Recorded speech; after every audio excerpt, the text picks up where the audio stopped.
السلام عليكم ورحمة الله وبركاته.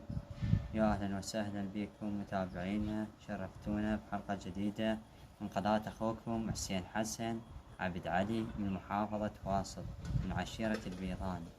طبعا اليوم جايب لكم حلقة جديدة إن شاء الله، وحلقة عن الصاحب البخيل. خليكم معانا، وقبل لا نبدأ بهذا الفيديو لا تنسى تخلي اللايك والاشتراك بالقناة تشجيعا لنا يصلك كل ما هو جديد إن شاء الله. يا الله، يقول لا ترافج لك بخيل وخاف تدمن على البخل. لا ترافج لك بخيل وخاف تدمن على البخيل، ولا ترافج لك جبان وما يرد اللي يزل، ولا ترافج لك حرامي لأن هذا عوج ما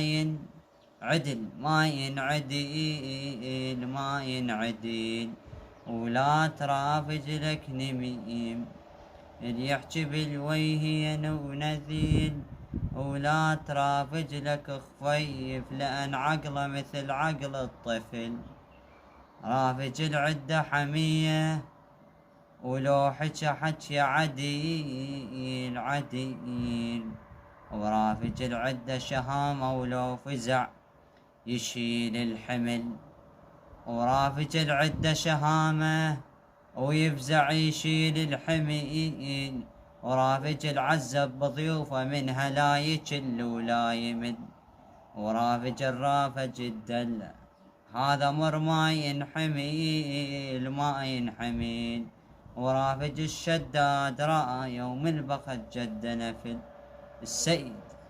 ورافج الشداد راية ومن بخت جده، انت بن اللم الخوة ما فك صفوف، انت بن اللم الخوة.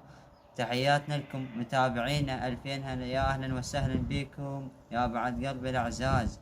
اذا اعجبك الفيديو لا تنسى اللايك والاشتراك بالقناة تشجيعا لنا يصلك كل ما هو جديد ان شاء الله، وفي امان الله.